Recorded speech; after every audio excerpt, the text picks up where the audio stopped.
fall is here and we're going to paint this acorn today. So we've got our line drawing here and we're going to make it three-dimensional. So whether you have this take and paint from Tamery.com or if you're just painting anything that requires a lot of dimension, you can watch this video and learn those techniques so that you can apply it to anything that you're wanting to paint. So I'm going to get started on this acorn by putting a first layer over this whole thing. On this take and paint, I have drawing areas just to kind of let me know where the highlights are. I'm going to kind of go around. So I'm kind of filling it in, and it's okay if I don't leave the white of the paper, but for right now, I'm just going to leave my options open to leave the white. I can always come in and cover those up, but I can't get the white back. So I'm kind of, you can see if my light's coming from this way, even though I'll come back in with a darker brown, I'm just getting this background color that I will see a little bit of, and I'll cover with some paint as well. So some of it will be just totally covered up and some of it we'll see. And I'm going to come in here and just kind of paint a little bit of that in that mid. This is my woodland set.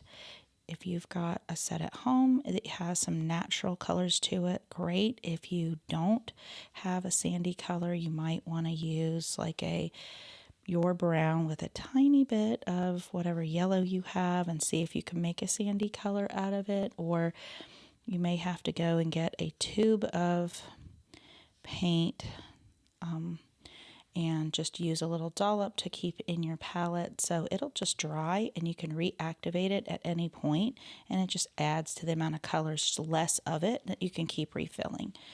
Okay, so I'm going to now go up into my stem, and it's lighter on this side, so I don't want any real white except for just an accent here and there. So I'm going to just kind of go over the whole thing, and then I'm going to do a second pass at it. So I will come in here with a second layer on a few things that are especially at the far edge.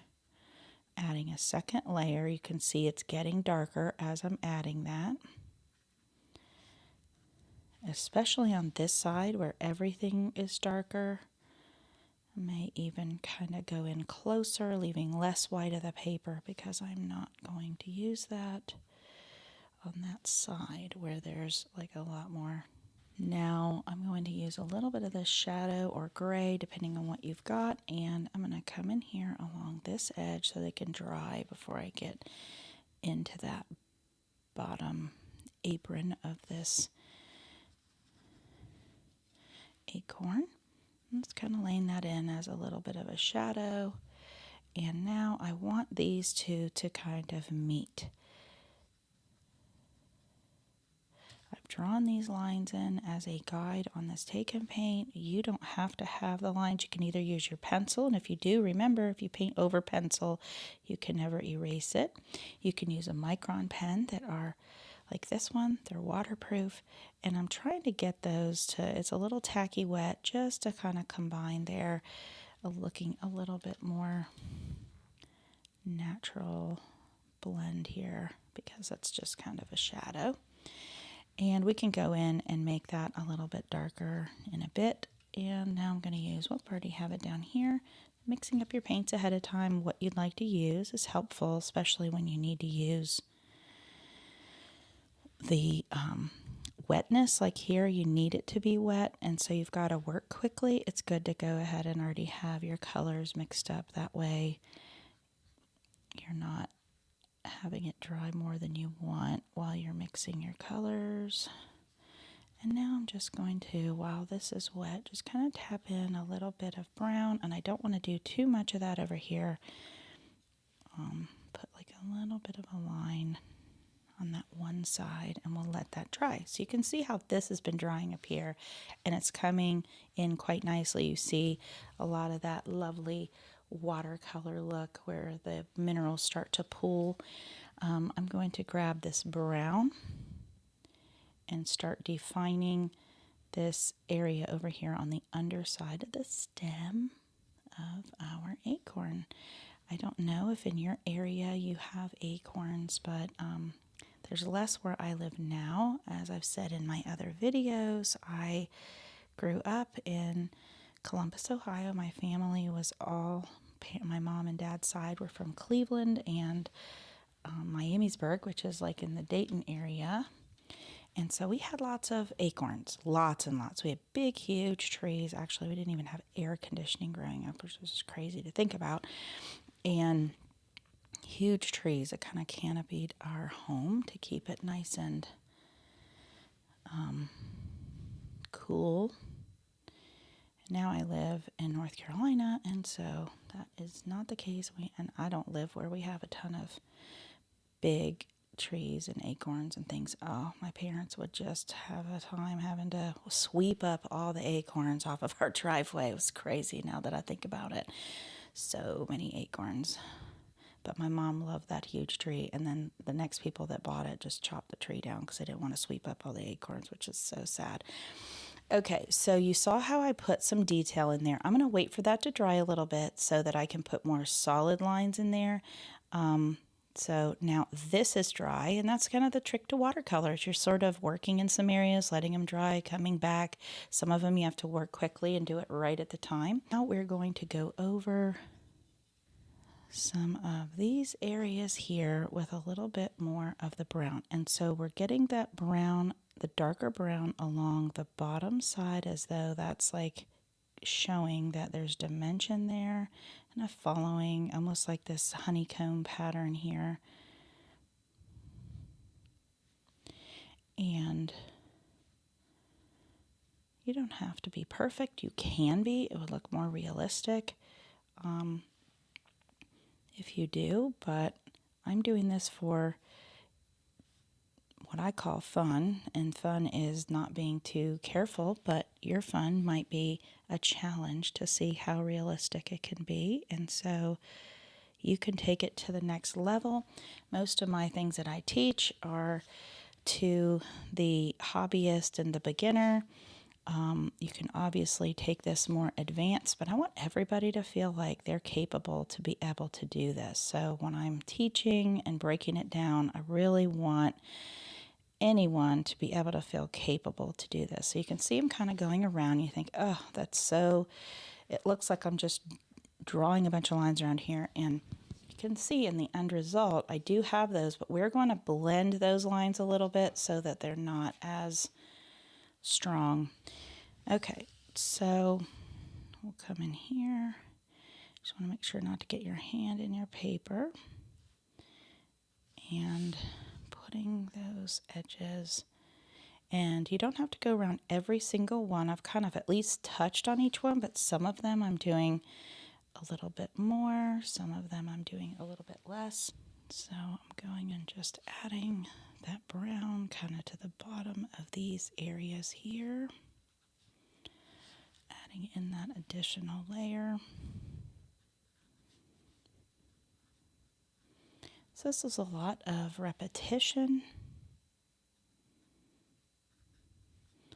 which actually makes it fun. If you're just relaxing, it's kind of the same thing over and over again.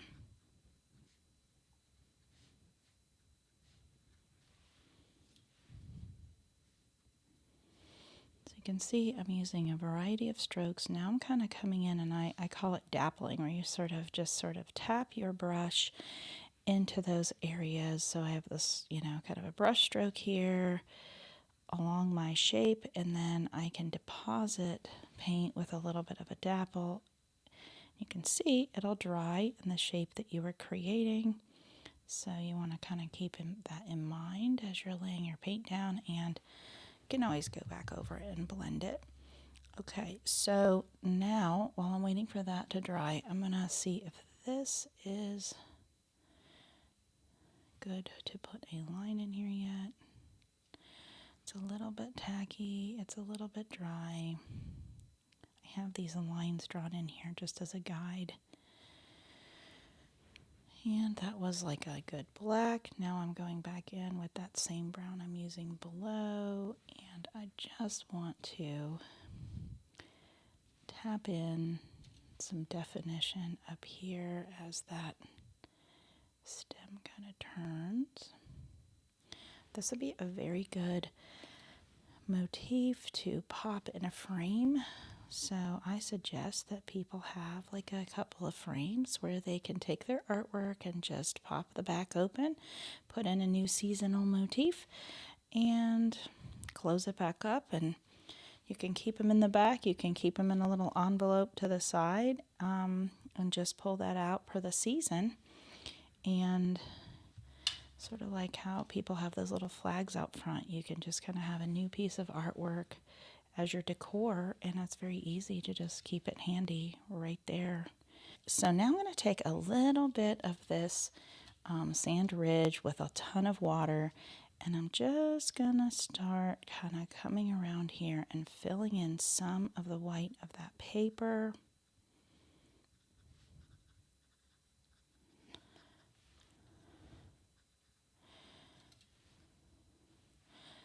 And I'm leaving a little bit of white, but I'm going to use, as you see, that sand ridge almost as its own white.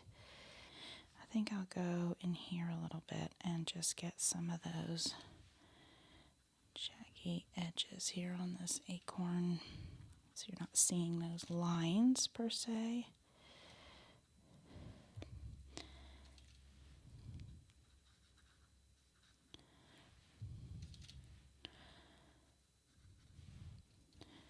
Well, down here in the South, we have a lot of people that either vacation here from Ohio, or they've moved down here, or certainly from, say, New York or upstate New York. So now my North Carolina people, I have a lot of friends from up north, so they understand the fall. And I think we all miss it a little bit, but we're not missing the harsh winters. So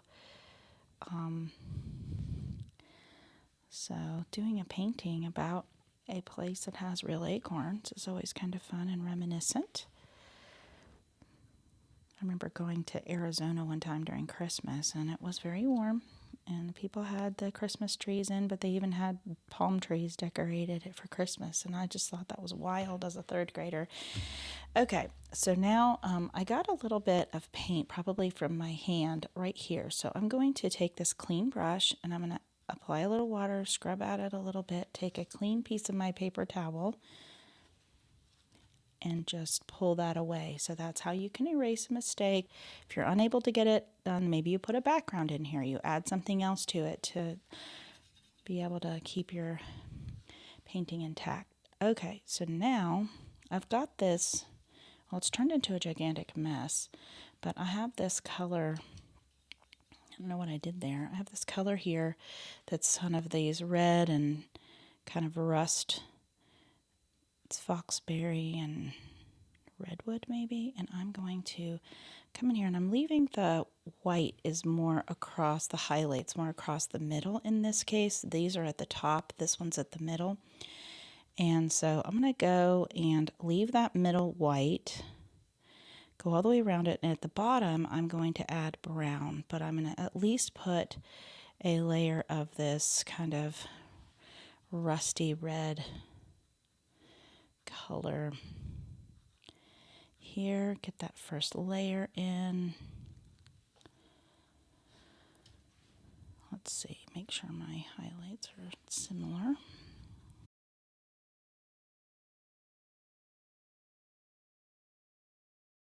And already this is kind of dry, so I'm going to go up into these white areas around here. It will deposit. You'll see some of this line, so you kind of want to be careful still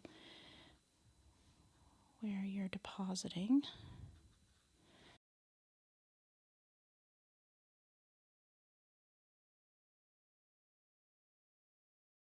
Add a little more pigment there, really absorbing into the paper. And now I'm going to take a clear brush and just kind of go over a little bit of water to soften some of the lines up here, not too much. If you've got a dipping brush, it may be a little bit tricky because your bristles may not be as stiff as mine to just kind of loosen those up. I really highly recommend the brushes that I use. I sell them on my website. But getting a water brush like this, they'll have those nylon bristles. I can get into these fine spaces. So I lost a lot of the white of the paper on these, but I still have that brightness there, and now I can start to tap in. Now that that's a little bit wet, I can kind of tap in a little bit of that brown into there, and it'll start to disperse a little bit, darken that pigment up, kind of take away the lines and start to look like that nice texture on an acorn.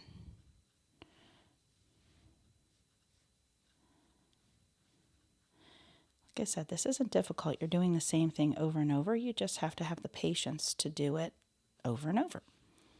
Add a little bit of brown into this reddish mix, and I come in here and deposit some more paint specifically at the top here.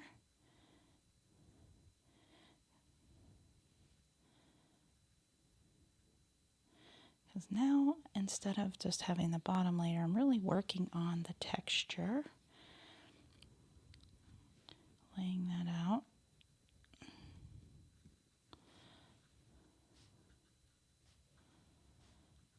Like that. And I'm going to put a little bit more brown here.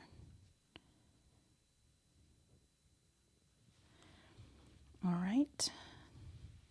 And we will now start to see if our paint's dry enough at that bottom area to lay in, and I'm kind of following these sort of lines just to make sure it gets a nice texture. There's lines on my drawing, but if you have them in your drawing, you have my taken paint, you can kind of use that as a guide. This is all wet because I just went in there a minute ago. So leave that be for a second, and I'm going to kind of come back in here and put another little round of light, very light paint. And then the next step will just be going around it with a little bit more of a black or shadow color. Just tiny, tiny, tiny.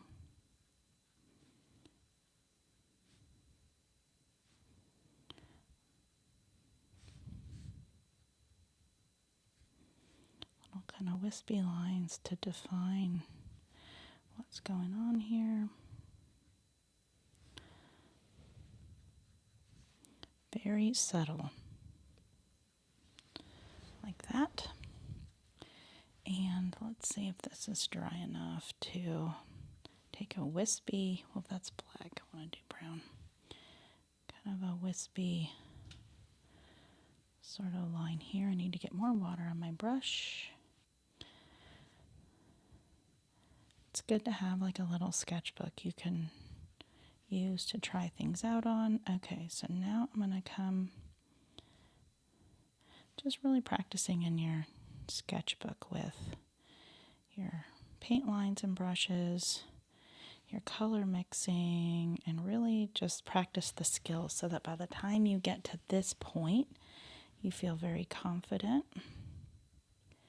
And that's just a key on these layers sometimes, depending on how much you want. You can add this sort of texture and it will dry just like that and leave those deposits. So you can use that to your advantage. You can just paint it straight across if you want, but it will have more dimension and texture and look more realistic with that texture in there. Now I'm going to go in here and just see what happens when I add a little bit of the color from here into here, leaving a little bit of the white. This is like, it's called shadow in this kit. If you've got a black, you may want to water it down. You just want to be able to have enough pigment that it makes a nice line with it. I don't want to go around all of them, and I don't want to draw all the way across. So you can see I'm kind of just tapping here and here, there and there, and not going all the way every time. You might in a couple places, but you really just want to give the impression of the shadow. You don't really want to redraw all of the lines that you have as a reference. It's just an impression so that the eye can get the code. Okay, that's dimensional, but we don't want the eye to say, look at the lines in between every one of those.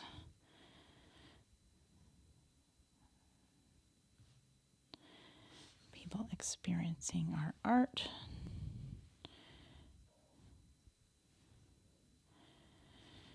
And do you see what I'm doing here?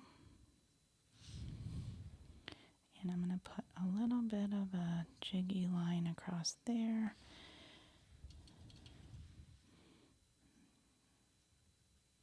So you see it is coming together. Can you believe it? We started with that. Whoops, too dark.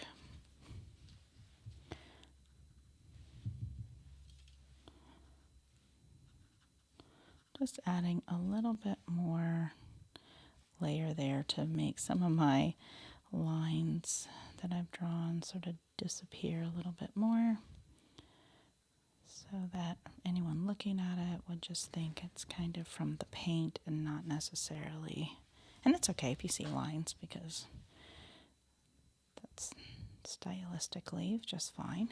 We have this acorn as it is, just like this, so you can be complete, pop that into a frame, makes an amazing little piece of art for the fall.